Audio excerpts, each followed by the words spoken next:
The wind carried the sound of her heartbeat across the tracks, a fragile rhythm between hope and heartbreak. She had come with nothing but a letter, a dream, and the kind of faith that only the desperate carry in their chest. The whistle of the train shrieked through the afternoon air, scattering a few crows from the telegraph poles. Dust lifted from the ground as the wheels screeched to a stop, clouding the quiet town of Copper Creek in a haze of gray. The station was small, just a wooden platform, a few benches, and a crooked clock that had long stopped telling the right time.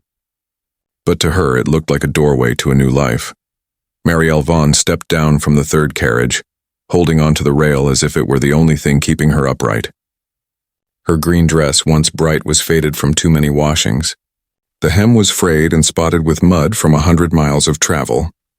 In her hand she clutched a letter, folded so many times that the edges had softened. The ink was fading too, but she could still read every word by heart. "Come to Copper Creek," it had said. "We'll start a life together." Her fingers trembled as she pressed the paper to her chest. She had imagined this moment so many times. The sound of his voice, the way he might smile when he saw her, the way her name might sound softer in his mouth. But the platform was almost empty. Only a few townsfolk had gathered to see the train. A man with a sack of feed, a woman holding a baby, 2 boys tossing pebbles at the rails. No one looked her way. No one called her name. Her heart began to pound faster. She turned her head, scanning every face. Then at the far end of the platform she saw him. Clayton Ward, the man from the letters. He stood tall and well-dressed, his coat dark and pressed, a hat angled perfectly on his head. He was every bit as handsome as she remembered from the photograph he'd sent. Clean-shaven, confident, the kind of man who looked like he belonged to a better world. Her smile broke through her exhaustion. She raised her hand, but it froze in the air when she saw his eyes. He wasn't smiling. Clayton's gaze fell from her face to her torn shoes, to the patched sleeves of her dress, to the suitcase in her hand that rattled when she moved. For a moment his mouth tightened as though he'd bitten into something bitter. Then he turned. Slowly, deliberately, he walked away. Marielle's voice caught in her throat. "Clayton?" she whispered, but the word barely reached past her lips. He didn't turn back. The crowd swallowed him, and the dust that trailed his boots drifted like smoke until it vanished. She stood there, frozen, the letter clutched against her chest. Her suitcase slipped from her grip and fell open, spilling its meager contents onto the planks. A shawl, a tin comb, and a half loaf of bread wrapped in paper. The loaf rolled, hit the rail, and fell apart in the dust. Her knees gave out and she sank onto the bench. The air tasted dry like old tears. She wanted to cry, but the tears wouldn't come. The sound of the train departing filled the silence, a long sigh as it left her behind. When it disappeared over the horizon, she was alone. Around her, the town carried on. The station master lit his pipe. The boys kept throwing stones. No one paid her any mind, except one man. From across the platform, leaning against a post near the freight cart, a cowboy watched her. His hat shaded his eyes, but not the look within them. Steady, unreadable, a quiet mix of concern and memory. He shifted his stance, pushing his thumb under his belt. He didn't move toward her right away. He just watched, studying her the way one studies a wounded bird before deciding if it can be helped. The afternoon wind tugged at Marielle's hair, pulling loose strands across her face. She brushed them back with a trembling hand. Her fingers were cracked, her nails rimmed with the dirt of travel. She whispered to herself, "I should have known." The words fell heavy as if she was saying goodbye to something she'd never truly had. The cowboy straightened. Something in the way her voice broke struck a chord deep in his chest. He'd seen pain before, plenty of it, but there was something different about this kind. It wasn't loud or angry. It was quiet, the kind that breaks slow. He walked toward her. His boots hit the wooden planks with a slow, steady rhythm. The sound drew a few glances, but most people turned away again. No one cared to interfere. Marielle didn't notice him until his shadow fell across her lap. Startled, she looked up. The man standing before her wasn't dressed like the ones she'd seen in the city. His coat was worn at the seams, his shirt unbuttoned at the throat, and his hands were calloused from years of hard work. But there was something about his presence, something grounded, unshakable. "You lost someone?" he asked. His voice was low, calm, and roughened by wind and dust. Marielle blinked, her lips parting. "No," she said after a moment. "I think someone lost me." He studied her face, not with pity but with quiet understanding. Then he glanced at the open suitcase and the scattered things. Without a word, he crouched and began picking them up, dusting the bread off before setting it carefully back inside. "You don't have to," she began, but he cut her off gently. "Ma'am, when a person's sitting at a station alone with nothing but a broken suitcase, help ain't charity. It's just decent." He closed the suitcase and stood. She noticed the way his hands lingered for a second on the handle, as if it were fragile. When he straightened, their eyes met again. His were a deep gray, stormy yet soft at the edges. "What's your name?" he asked. "Mariel Vaughn," she said, her voice barely a whisper. "Silas Creed," he replied. "I've got a ranch not far from here. You look like you could use a meal and a place to catch your breath." Her chest tightened. "You don't even know me." "Don't need to," he said, the faintest smile touching his lips. "Sometimes you can see a story plain as day just by how someone's holding on." Mariel hesitated. "I don't have anything. No money, no family. I came here because I thought someone wanted me." Silas's gaze softened. "You came with nothing but hope?" She nodded slowly. He looked down for a moment, then met her eyes again with quiet conviction. "Then you're exactly what I need." The words caught her off guard. For a second, she just stared at him, trying to understand if he was teasing her, but he wasn't. There was no trace of mockery, only calm sincerity. "I don't understand," she whispered. "Hope," he said simply. "It's a rare thing around here. People forget how to believe in better days. Maybe someone who still does belongs at my place more than she knows." Her heart stumbled. No one had ever spoken to her like that. Not even the man who'd written her the letter. Silas picked up her suitcase and nodded toward the end of the platform. "Come on, my horse is tied out back. We'll head out before the sun drops." She didn't move at first. The thought of trusting another man after what had just happened made her pulse race. But when she looked at him again, she saw something steady there, something real. He turned slightly, waiting, patient. Mariel stood, her legs unsteady. The heel of her shoe split with the motion, and she stumbled. Silas caught her by the elbow before she could fall. His hand was warm, firm, and it steadied her in more ways than one. "Easy," he said. "You've been through enough tumbles for one day." She looked down, embarrassed. "These shoes, they're about done." He glanced at them, then at her face. "They've carried you this far." "That's something to be proud of." A tear slipped down her cheek before she could stop it. She brushed it away quickly, hoping he didn't see, but he did. Still, he said nothing about it. Instead, he tipped his hat slightly and gestured toward the road. The two of them walked through the edge of Copper Creek, past the saloon and the general store, where whispers followed them like dust. She could hear people murmuring behind their hands words like "poor girl" and "fool," but Silas didn't seem to notice. He walked beside her, shoulders square, every step deliberate, as though daring anyone to judge her while he was near. When they reached the outskirts of town, he helped her onto his horse, a chestnut mare with kind eyes. He climbed up behind her, careful not to crowd. The sun was beginning to set, painting the sky in soft gold. As the horse began to move, Mariel looked back at the town disappearing behind them. She'd arrived with nothing but hope, and somehow that hope had led her here, to a stranger's kindness, to a chance she hadn't expected. The rhythm of the horse's hooves was steady beneath her. For the first time in a long while, the sound didn't remind her of leaving. It sounded like the start of something new. She glanced back over her shoulder. Silas met her eyes briefly, and though neither spoke, there was something unspoken between them, a fragile thread of trust forming in the fading light. In that quiet moment, with the dust rising behind them and the world stretching wide ahead, Mariel didn't feel like someone who had nothing. For the first time since she stepped off that train, she felt seen. And maybe, just maybe, that was enough. The morning light crept through the thin curtains of Silas's small ranch house, washing the wooden walls in gold. Mariel woke to the soft crackle of a fire and the faint smell of coffee.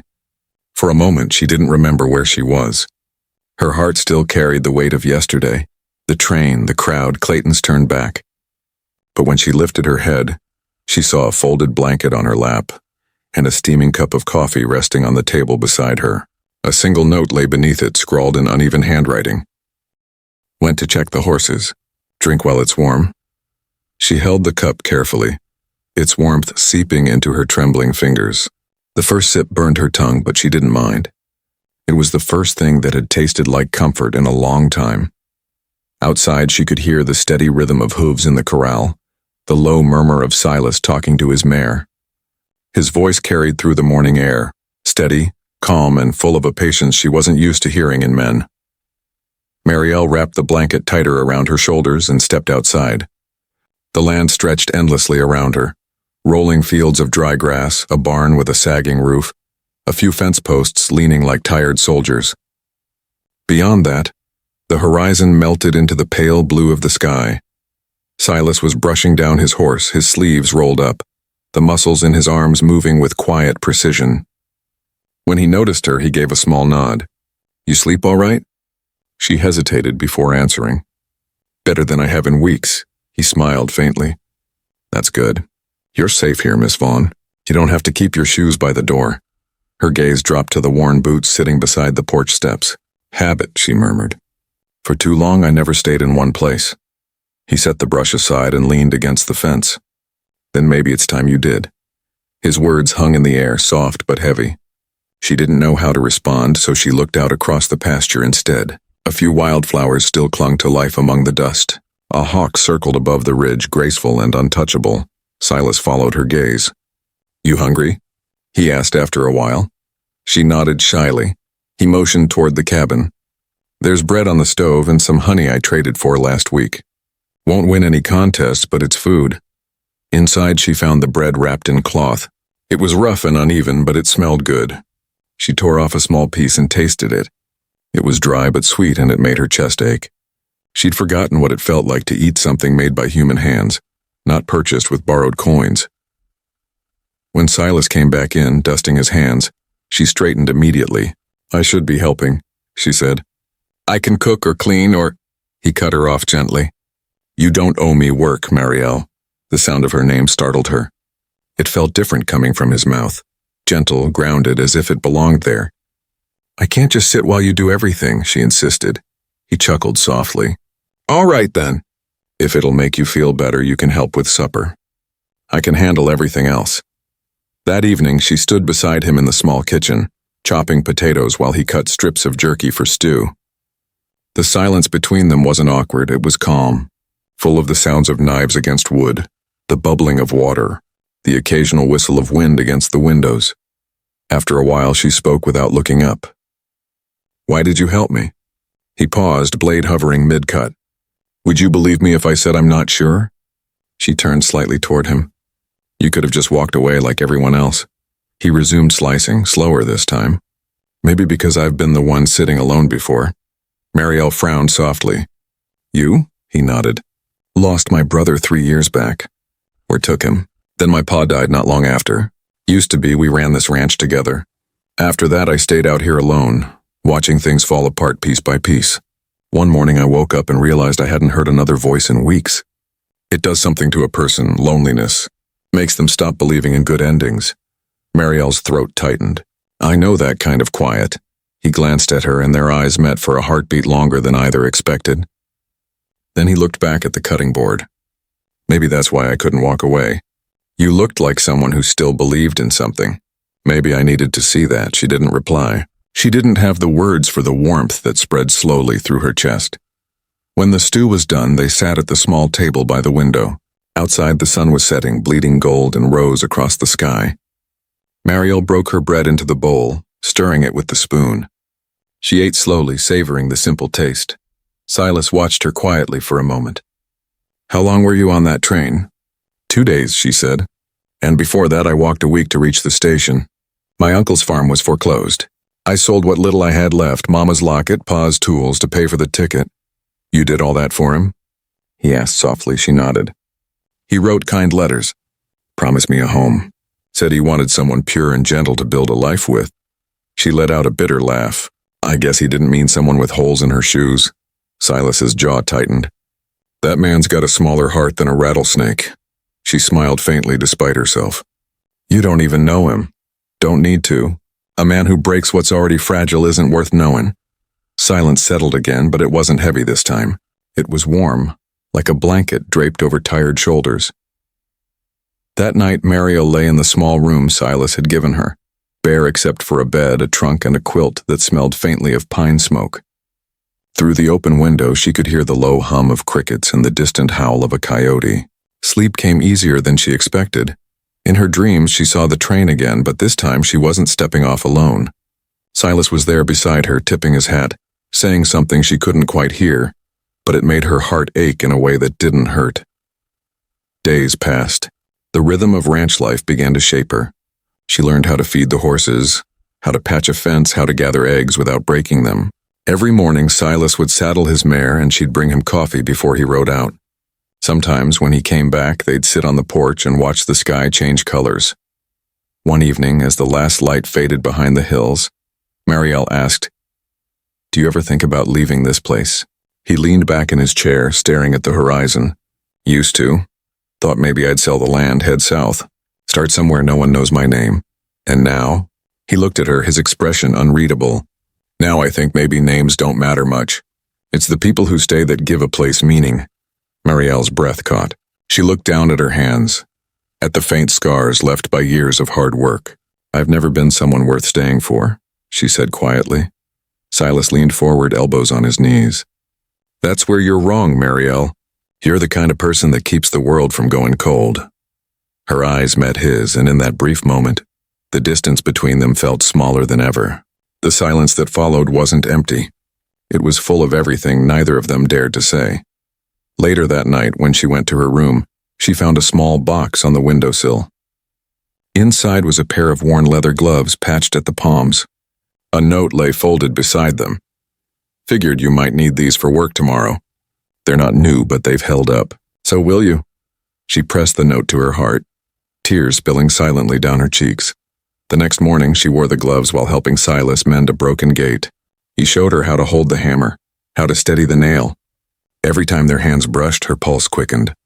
Once, when she missed the mark and hit her thumb, he took her hand gently in his, inspecting the bruise. "You'll live," he said with a soft grin. "Guess I'm not much of a ranch hand," she teased. "You're learning faster than most," he said. "And you don't quit. That's worth more than skill." As they finished, clouds began to roll over the hills, heavy with rain. The wind picked up, carrying the smell of earth and lightning.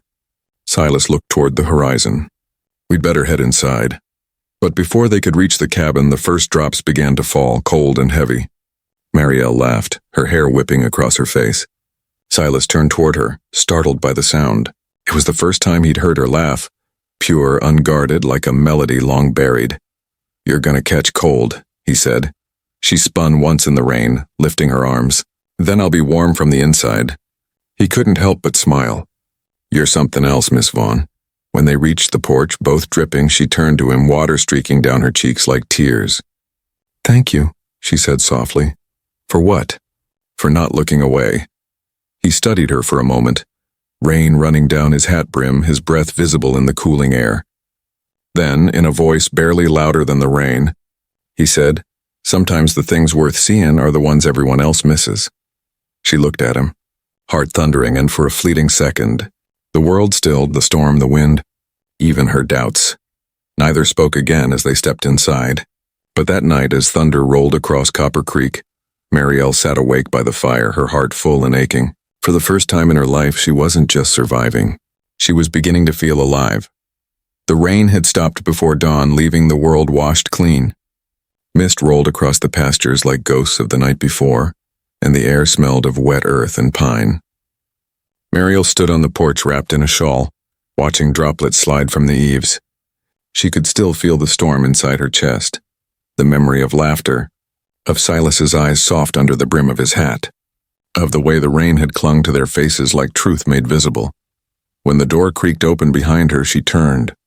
Silas stepped out carrying 2 mugs of coffee. "Figured the morning'd bite a bit," he said, handing one to her. Steam rose between them, curling in the cool air. "Thank you," she murmured, fingers brushing his as she took the cup. They stood in silence for a moment, watching the valley wake. The horses snorted in the corral. A hawk wheeled far above the ridge. The sun, weak and pale, pressed through the fog until everything shimmered faintly gold. Marielle took a sip, closing her eyes. "It feels different here," she said softly. "Like the world moves slower. Out here, time minds its manners, Silas replied. She smiled. I think I needed that. He looked at her, and something in his gaze lingered, a quiet awe, the kind that comes when a man realizes peace isn't a place but a person standing beside him. He cleared his throat and set his cup down. I've got to ride into town later. Need a few things from the blacksmith. You want to come along? Her eyebrows rose. You'd take me to town? He nodded. Why not? People will talk, she said quietly. Let them, he answered simply. They'll talk either way. Might as well give them something worth talking about. Later that morning they rode into Copper Creek together. Marielle sat behind him on the horse, her hands gripping the back of his coat. The town looked different than it had when she arrived, less cruel, more alive. Perhaps it wasn't the town that had changed, but her.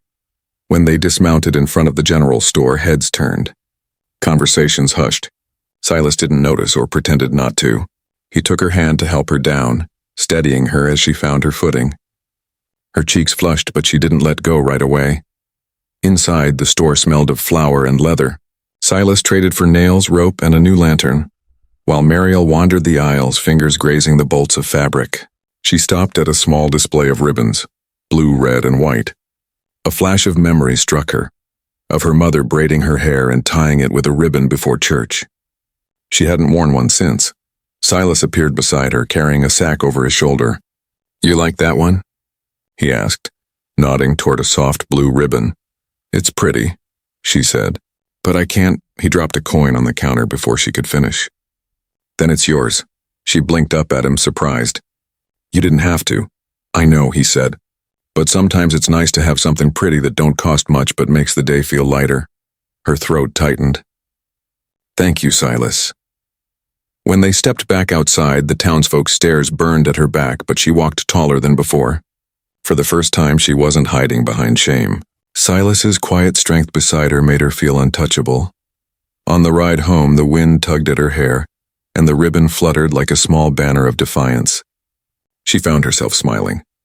You do realize, she said over the wind, that they'll think we're— Let 'em think, he interrupted, that same half-smile tugging at his lips. They're half right anyway, her breath caught. What do you mean? He looked ahead, his tone gentle but sure. You belong here, Marielle. I don't mean just the ranch. I mean, here. With me, she couldn't speak. Her fingers tightened around the saddle horn as her heart raced. She didn't trust her voice, so she said nothing at all. The following weeks unfolded in rhythm, like the turning of seasons within her heart. The ranch grew busier, spring calves, repairs to fences, long days that ended in shared meals and quiet laughter.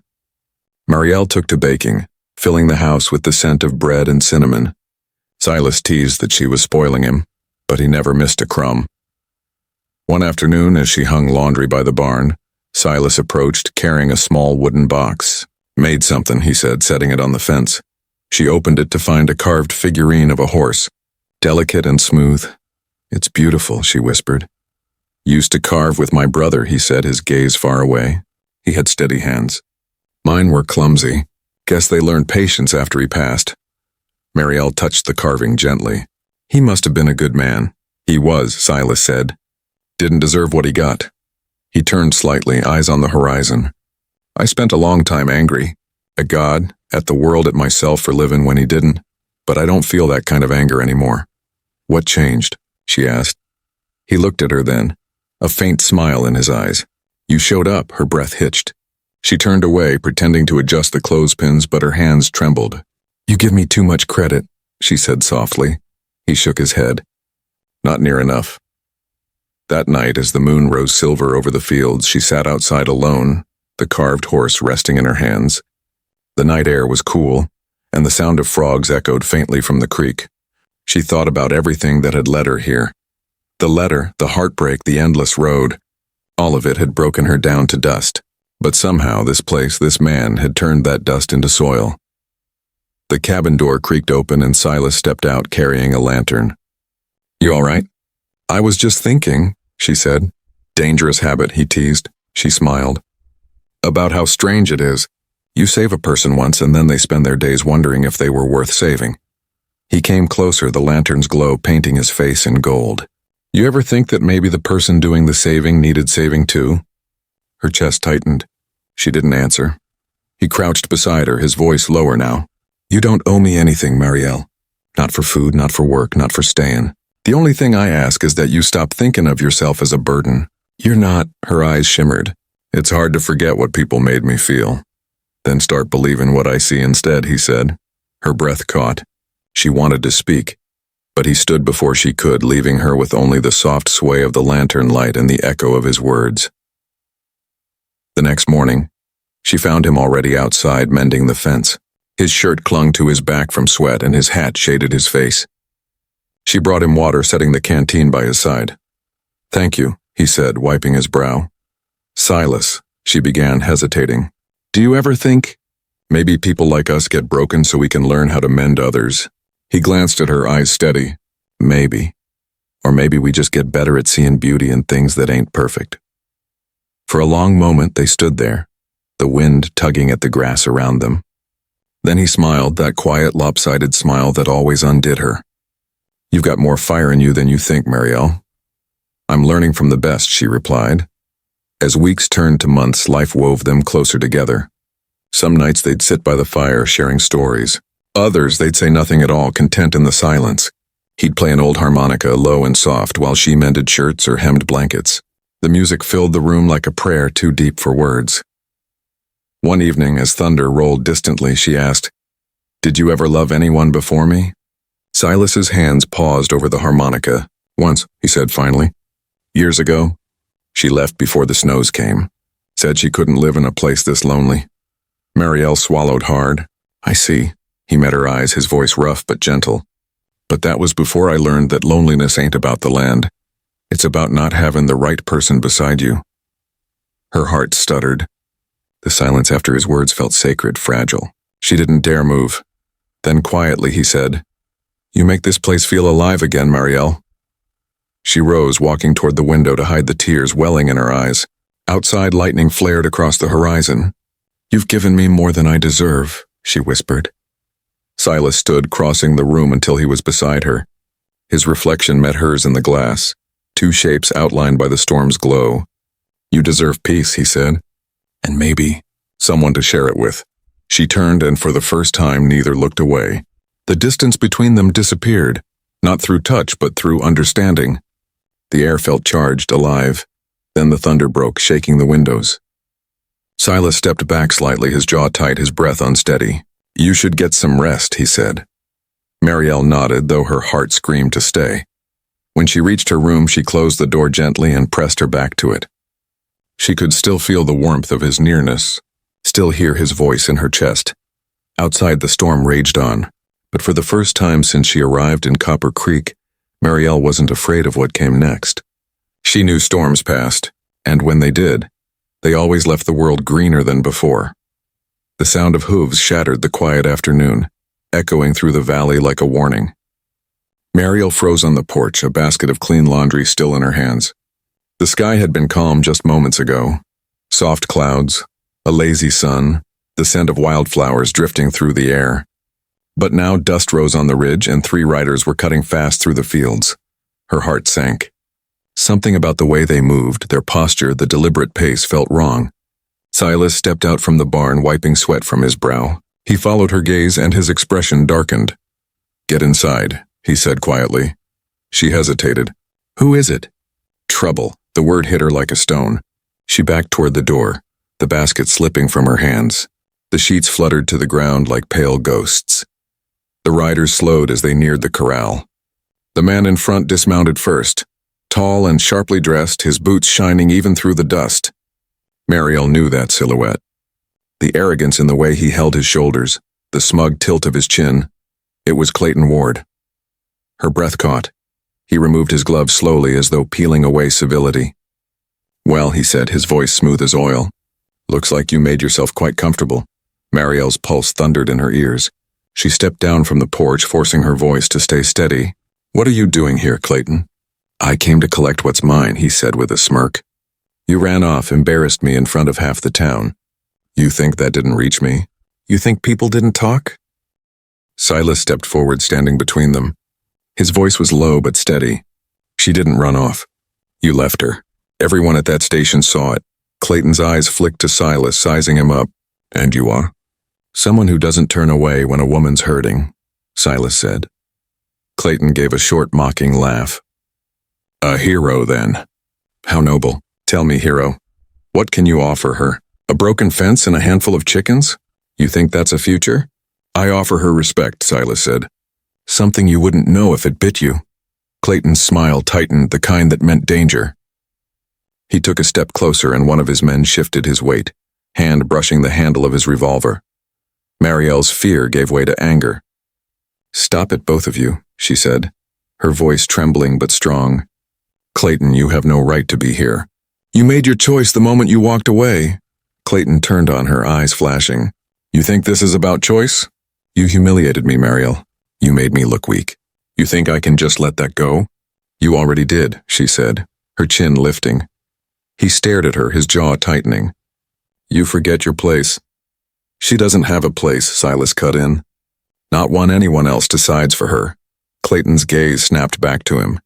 You got a big mouth for a man who lives in the dirt. Silas's tone never changed. I've seen men like you before.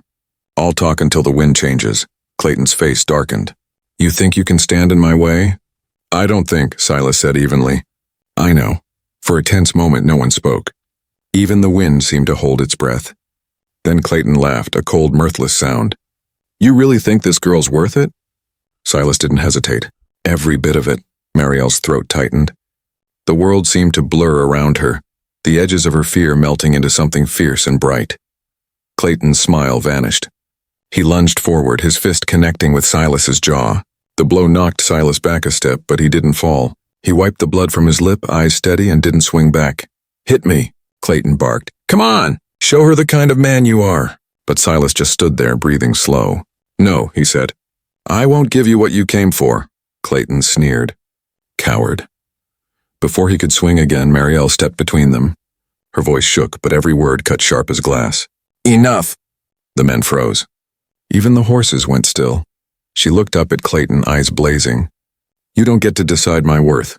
You don't get to rewrite what you broke. I am not your property. Clayton's face twisted.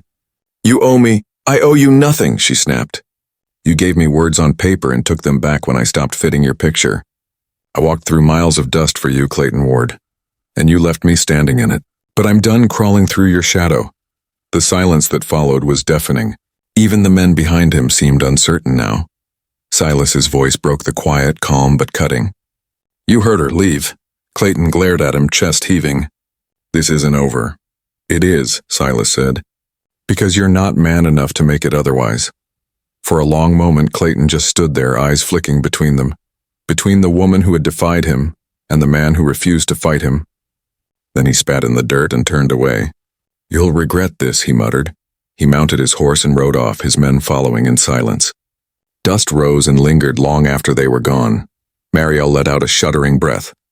Her knees weakened and she might have fallen if Silas hadn't caught her arm. You all right? He asked. She nodded, though her voice trembled. You didn't fight back. Wouldn't have changed the kind of man he is, Silas said. But it might have changed the kind I want to be. She looked up at him, tears gathering. You got hurt because of me. He shook his head. No, I stood up because of you. The words hit her like sunlight breaking through storm clouds. For a moment, she couldn't breathe. She wanted to thank him, to tell him what it meant, but her throat refused to work. Instead, she just held his gaze and something passed between them, quiet and certain. That night, the cabin was silent. Silas sat at the table, pressing a damp cloth to his bruised jaw. Marielle moved carefully around him, her hands trembling as she prepared tea. She'd replayed the afternoon a dozen times in her head, the anger, the fear, the courage that had risen in her chest before she'd even realized it was there. When she placed the tea beside him, he looked up. You didn't have to make this. I needed to do something, she said. For you, he gave a small smile. Then I'll take it. She sat across from him, watching the steam rise between them. Do you think he'll come back? Maybe, Silas said. But if he does, he won't find the same woman he left at that station. She blinked hard, her voice soft. You think I've changed that much? He met her eyes. No, he said. I think you finally started seeing yourself the way I did all along. Her hand tightened around the cup. You make it sound so easy. It ain't, he admitted. But you did it anyway. That's what makes it brave. The words broke her. Tears slipped down her cheeks before she could stop them. She turned her face away, ashamed, but he reached across the table and caught her hand. His touch was warm, steady. Hey, he said softly. You're allowed to cry. You've been strong for too long. She tried to laugh, but it came out broken. I don't even know how to be anything else. Then let someone else be strong for you for a while, he said. Her gaze met his again, and for the first time she didn't look away. He didn't either. When she finally stood to go, he rose too. She hesitated at her door, fingers resting on the handle. Silas? Yeah? Why do you keep helping me? He smiled faintly.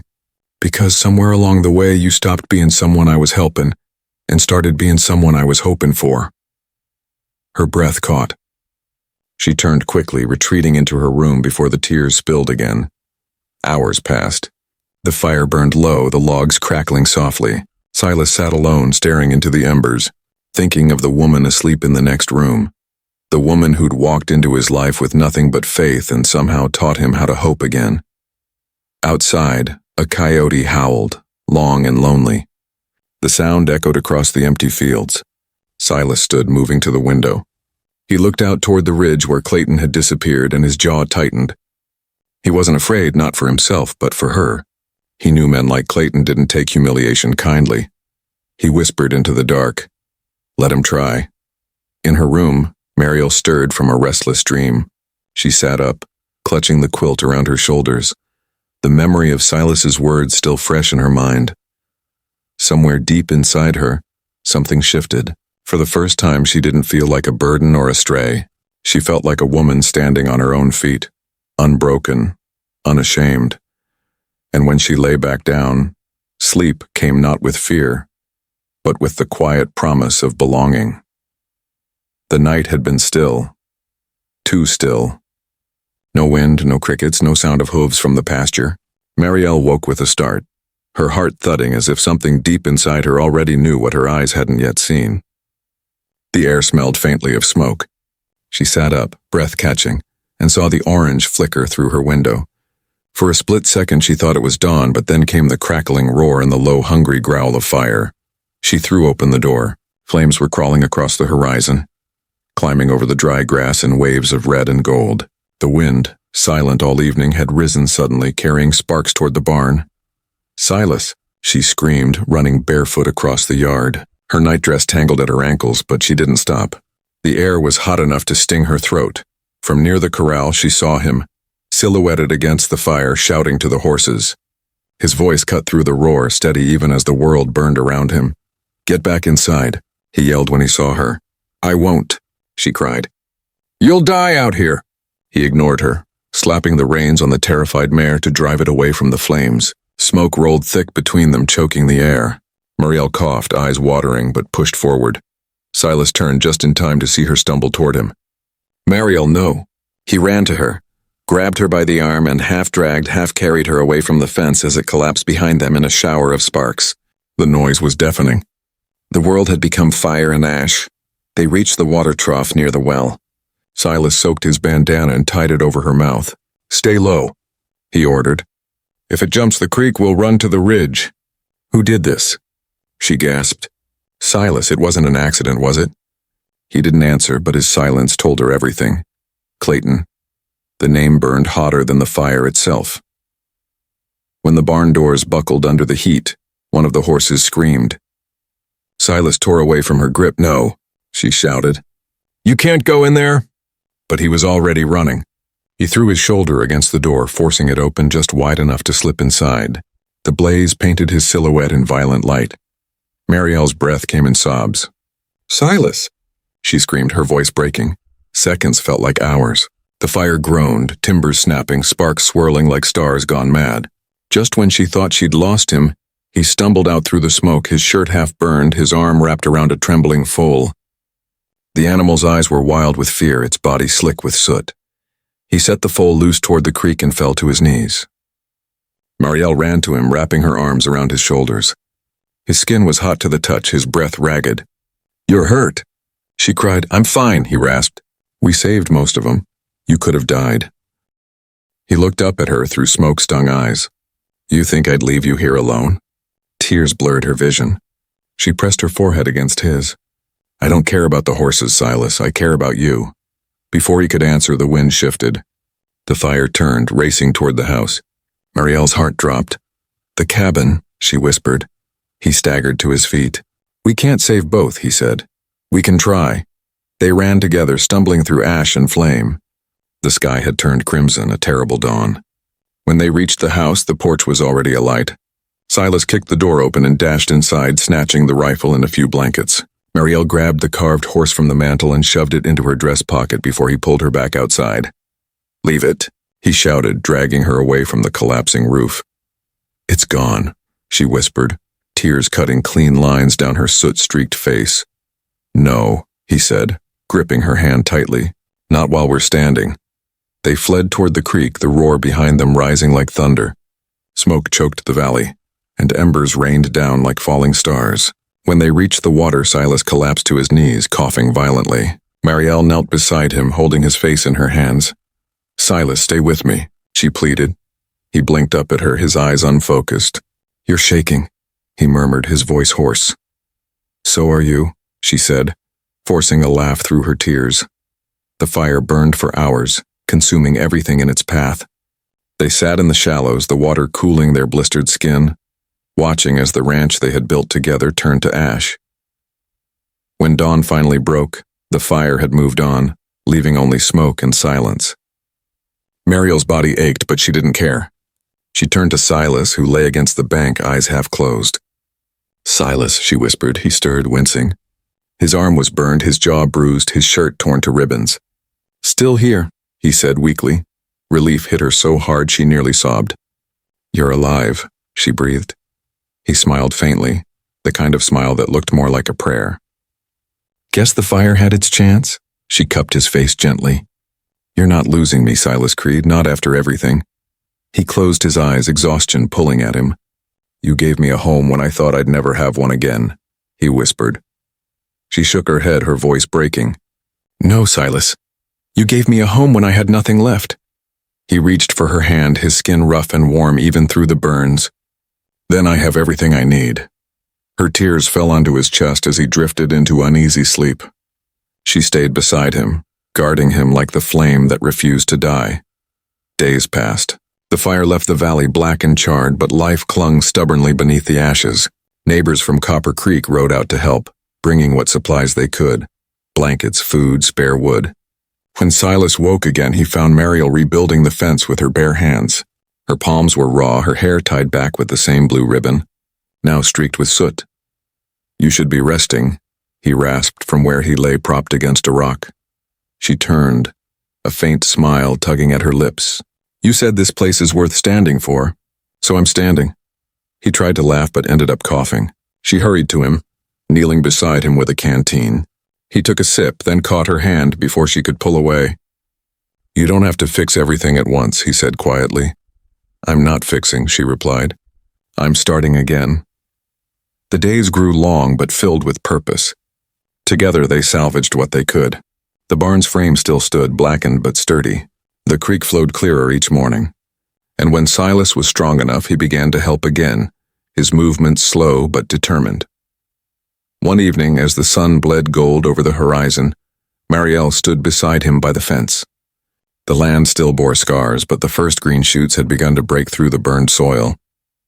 She watched them sway in the breeze and felt something inside her shift, something like forgiveness. Silas followed her gaze. Funny thing about fires, he said quietly. They burn what's dead so what's left can grow stronger.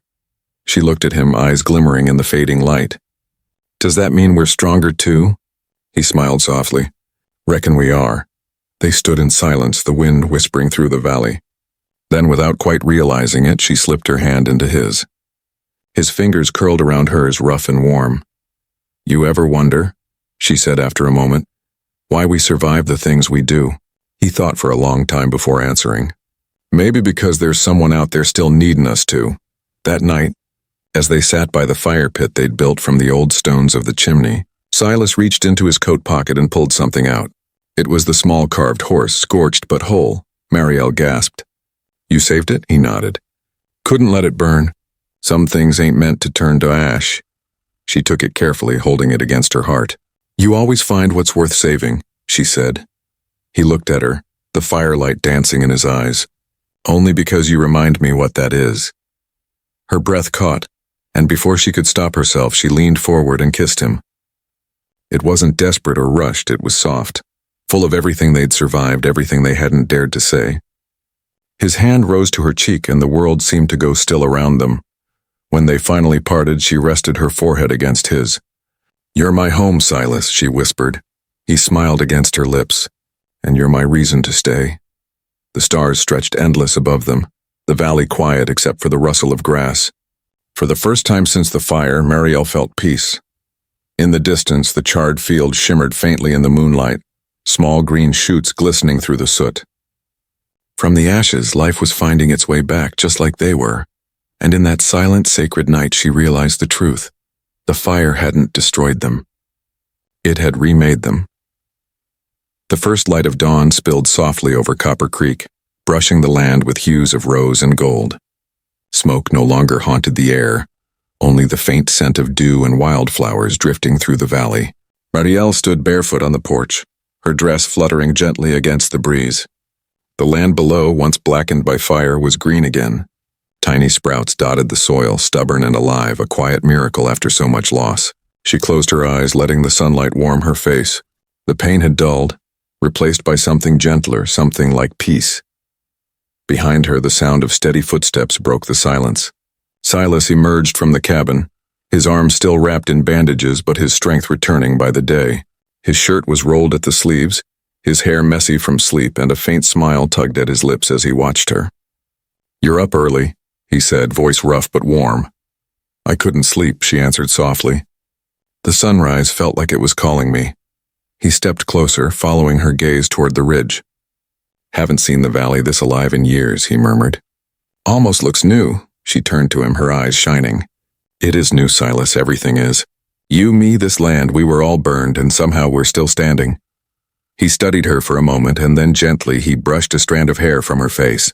You ever think maybe that's what we're meant for? To keep standing no matter what tries to bring us down? Her throat tightened. You make it sound easy. He smiled faintly. Ain't easy. It's just worth it. They fell quiet again, listening to the morning bird song. The peace felt fragile, like glass in their hands, but it was theirs. That afternoon, Silas hitched the wagon. The town had offered to help rebuild, and he'd promised to pick up supplies from the general store. Marielle packed a small basket of food for the trip. Fresh bread, a jar of honey, and the last of their coffee beans. You're sure you don't want me to come? She asked, tightening the cloth over the basket. He shook his head. You've done enough work for 10 folks already. I won't be long, she hesitated. I don't like being here without you. He grinned softly. You just like bossing me around while I fix fences. Her lips curved into a reluctant smile. Maybe. He leaned down and pressed a quick kiss to her forehead. I'll be back before dark. She watched him drive off down the dusty road, the sound of hooves fading until it blended with the wind. For a while she stood there, heart uneasy. It wasn't fear exactly, just the quiet ache that came when someone you loved walked beyond sight. The day passed slow. She tended to the small garden she'd started near the cabin, rows of beans and squash sprouting shyly through the soil. When the sun dipped low, she gathered the laundry from the line and lit the lanterns. Still, no sign of him. By the time the stars began to prick the sky, her nerves had frayed thin. She stepped onto the porch, staring down the road. In the distance, a faint light flickered. A lantern swaying. Then slowly the wagon appeared, rolling through the twilight. Relief flooded her chest. But as it drew closer, she saw another figure sitting beside Silas. A young woman, barely 18, thin and pale, clutching something in her lap. Marielle's breath caught. She hurried down the steps as the wagon stopped. Silas climbed down first and helped the girl to her feet. Marielle, he said quietly. This here's Emma. Found her near the station. Says she came on the morning train. The girl looked up, eyes wide and lost. Are you Mrs. Creed? She asked in a trembling voice. Marielle blinked, startled. Well, not yet, she said softly. You can just call me Marielle. The girl nodded and looked down again, her hands twisting around a small worn envelope. I didn't know where else to go. The man I was supposed to meet, he wasn't there. The words hit Marielle like an echo of her own past. The letter, the train, the shame, it all came rushing back. She stepped forward and gently took the girl's hand. "You're safe now," she said. "You've come to the right place." Emma's eyes filled with tears. "But I don't have anything. Just hope." Marielle smiled through the ache in her chest. "Then you already have everything you need." Silas watched from a few feet away, quiet pride glinting in his eyes.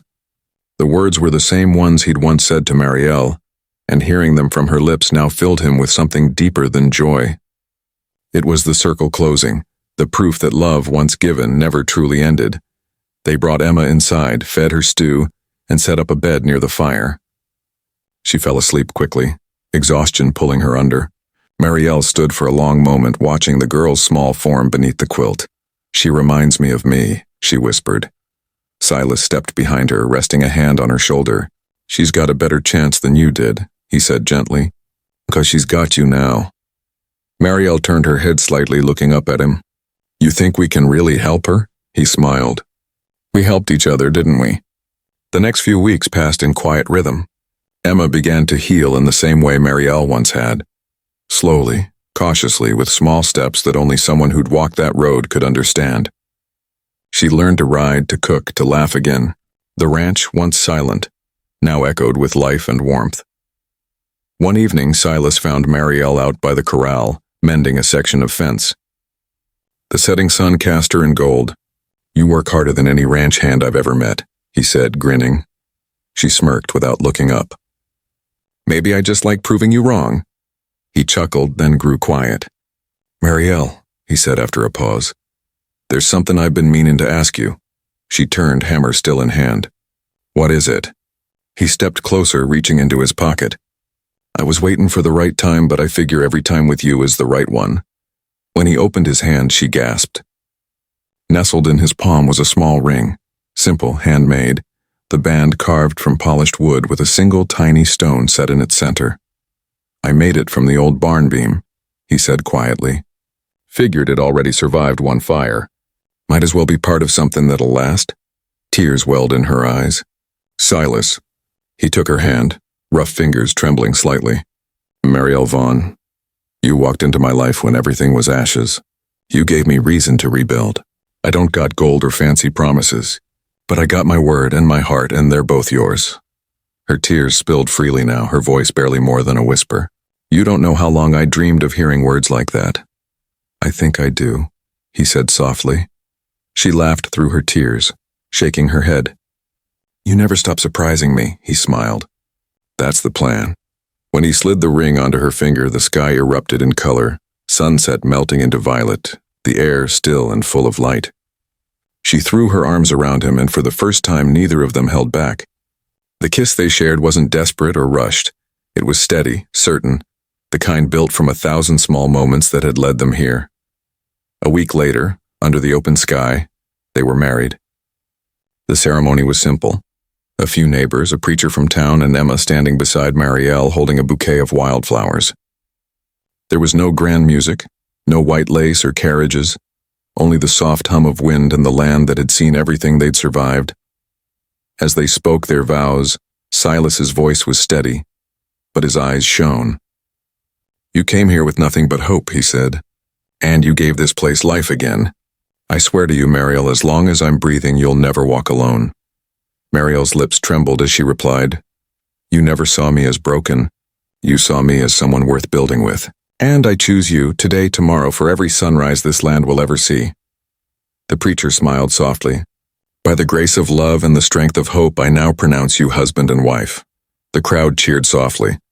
Silas lifted her hand and kissed it, his thumb brushing the old scar that ran along her wrist, a reminder of every battle she had fought to get here. Later, as the guests drifted away and the stars took their places in the sky, Marielle stood with Silas by the rebuilt barn. "It feels like a dream," she whispered. He wrapped an arm around her waist. "Then let's never wake." Years would pass and Copper Creek would come to know the ranch as ashes and wildflowers, a place where broken things found their roots again. The sign above the gate bore those words carved deep into cedar: the letters darkened by time but never fading. One morning, long after the wedding, a new train rolled into town. From it stepped another girl, young, frightened, carrying a small suitcase and a letter she'd folded too many times. When she reached the edge of the platform, she hesitated, unsure where to go. Marielle, now with a child on her hip and her dress dusted from work, saw her from across the street. She handed the little one to Silas and walked over. The girl looked up, startled. "Ma'am, I don't know where I am." Marielle smiled, the same kind of smile Silas had once given her. "You're exactly where you're meant to be," she said. "Come on, let's get you something to eat." The girl blinked, her voice trembling. "I came with nothing but hope." Marielle's smile deepened. "Then you're exactly what this place needs." And as the sun rose higher over Copper Creek, the wind carried laughter across the valley, mingling with the sound of horses, the rustle of grass, and the heartbeat of a life rebuilt from ashes. The land that had once burned now bloomed endlessly, proof that even the smallest spark of hope can light the way home.